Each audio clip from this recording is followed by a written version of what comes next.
I hear Karl. Hello. There he is.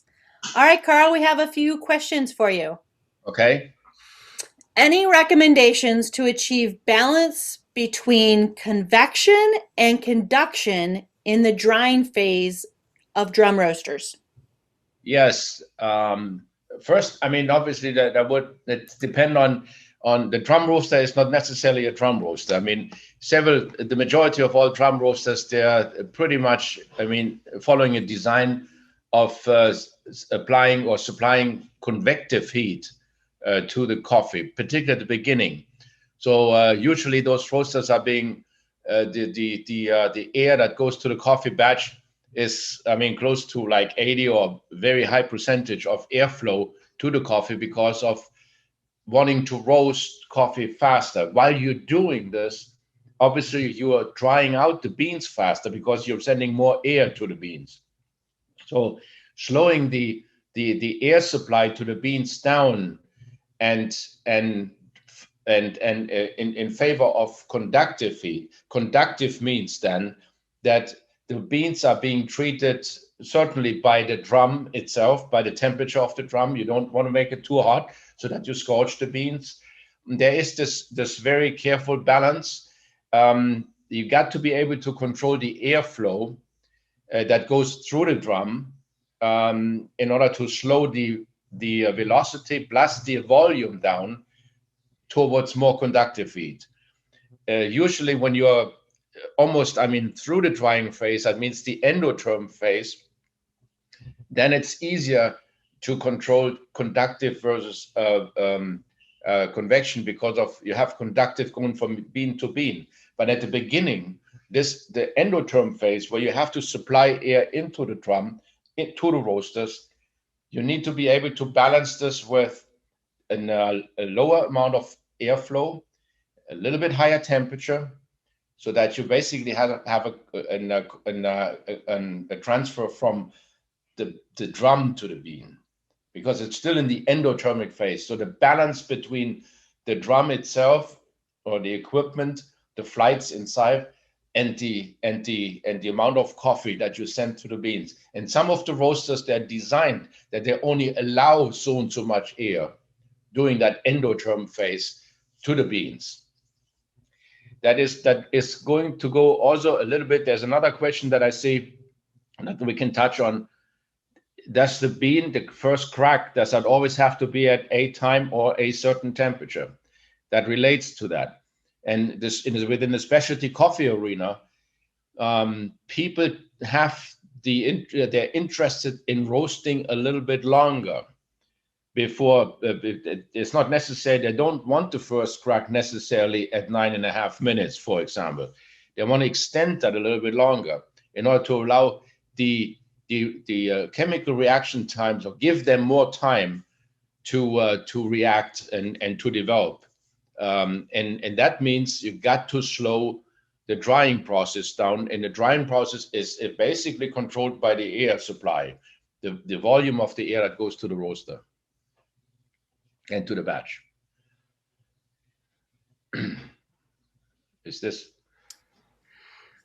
I think to answer that question, and this was part of that the question that you actually just touched on too.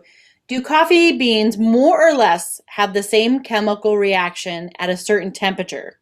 For example, is there only one first crack temperature for same coffee beans, maintaining most other variables the same?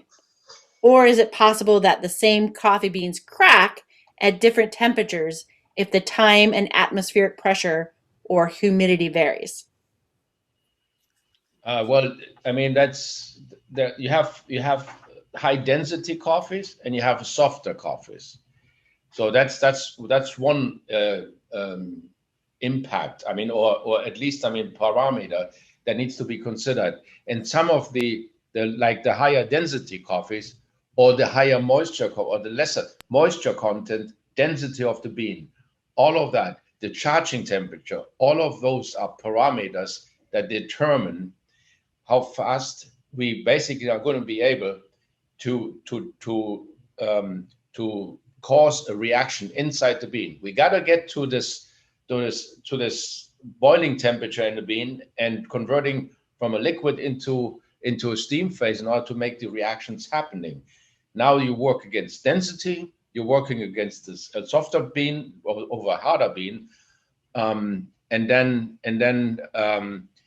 in general, generally there would basically, you would see the first crack at 390, but you can have that first crack at 390 as fast as in 4 minutes and as slow as in 12 minutes. That's all depending upon the velocity, the roaster design, and the velocity of the beans by which of the air by which the air passes across the bean itself. What we have to think in terms of when we got water, when we're trying to drive the water off, we're creating a film, a water film around the bean, like a thin layer of steam. The energy required to break through that layer and to get to the outside of the bean and from there have an impact to the center of the bean. The energy required for breaking through this film is higher than the heat transfer coefficient from the outside of the bean to the center of the bean.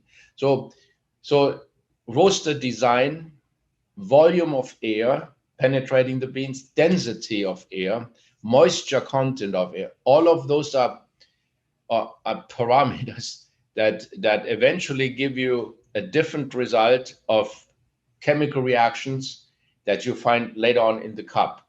But generally a bean,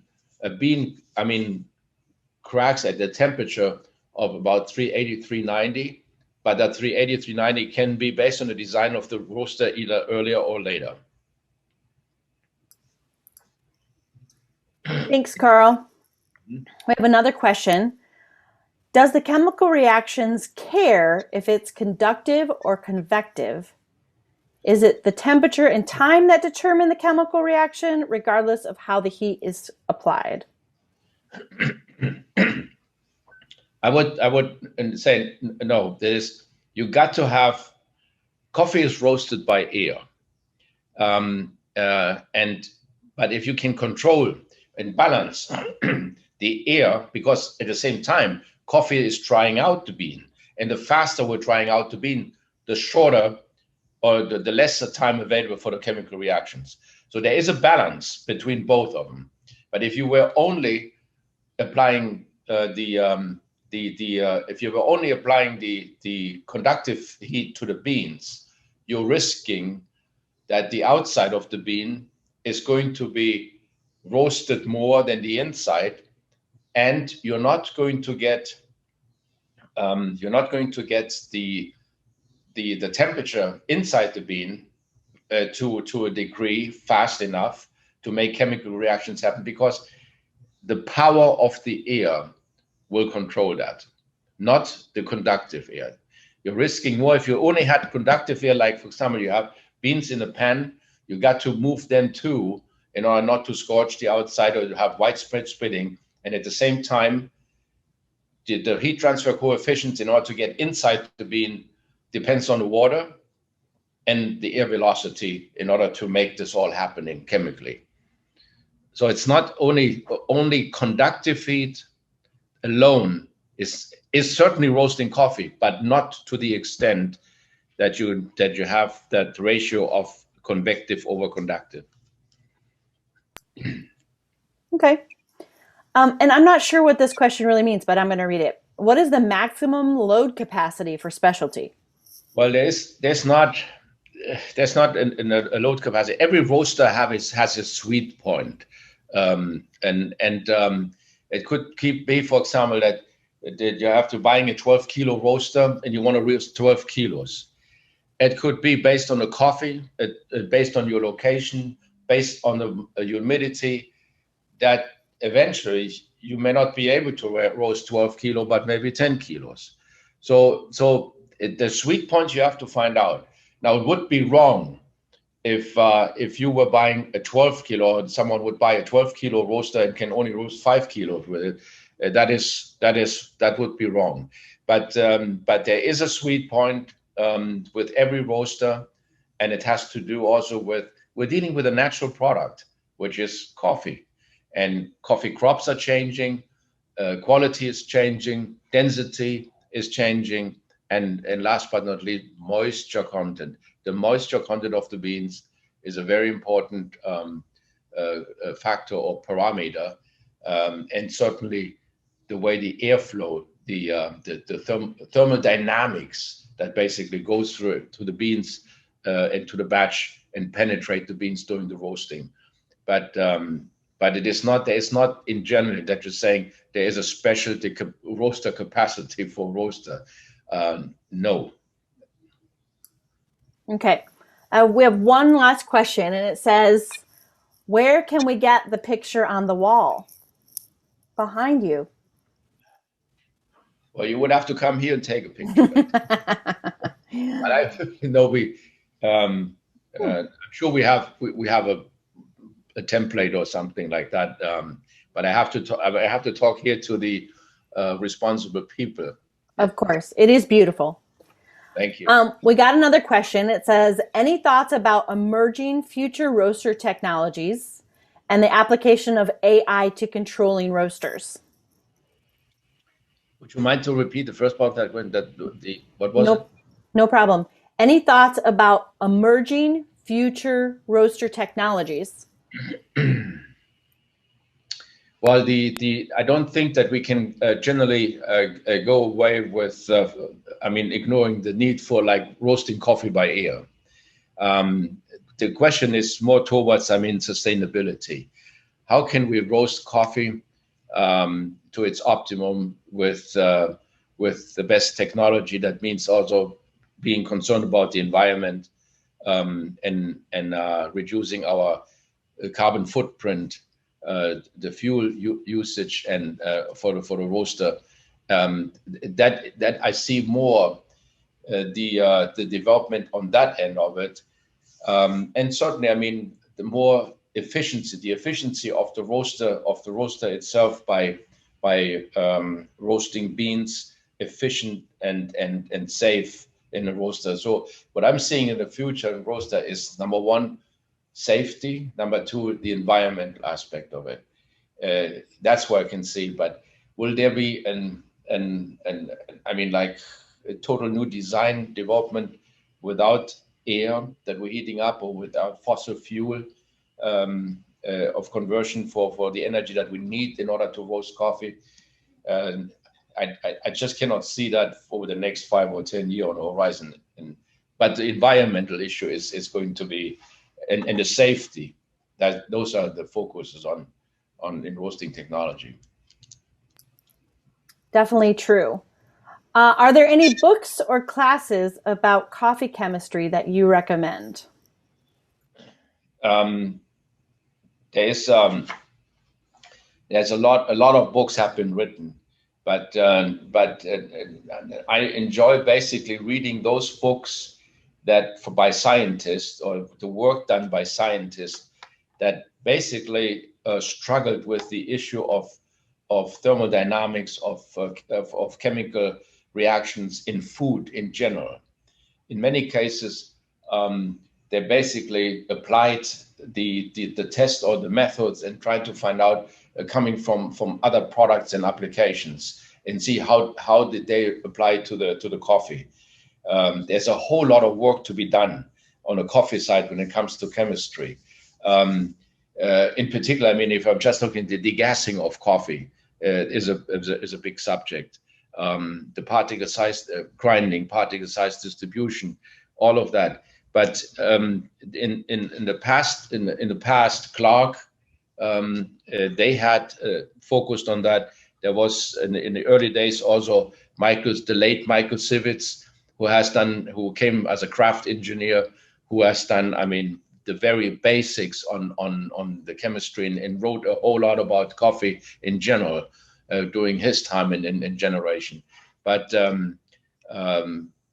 what is available is, you really need to look at the chemistry, the books, and see the reactions that we talked about, the chemical reaction, 4 chemical reactions, and to break them down and see to what extent they pertain to the flavor compounds and what we're looking for.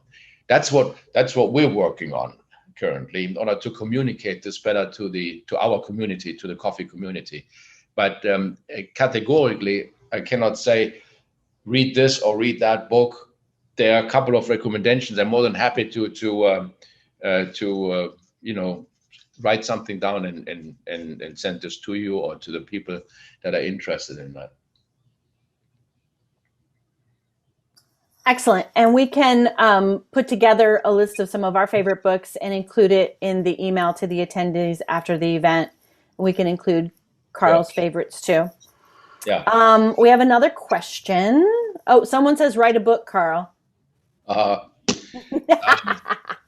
need to ask the owners of Dietrich if they allow me to do it. All right, next question. Do you envision a closed loop system using GCMS measurements in real time?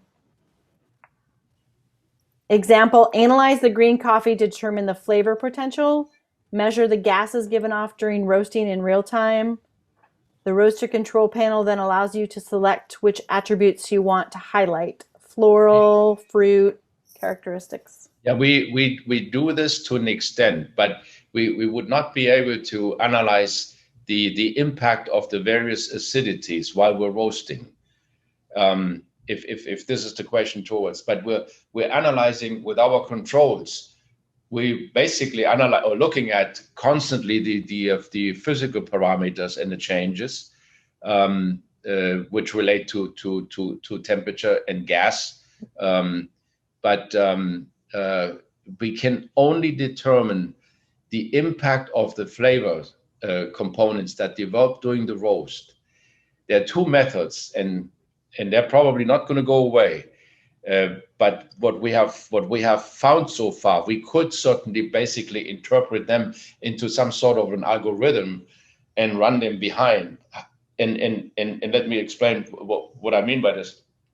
When we're done with coffee, when we're done with roasting coffee, and we have developed our profile, we're waiting for 24 hours, and then we cup the coffee, and we then get that sensation, and it has to be certainly a trained palate, that sensation of what we have perceived in this cup of coffee. We know where the coffee came from and so forth.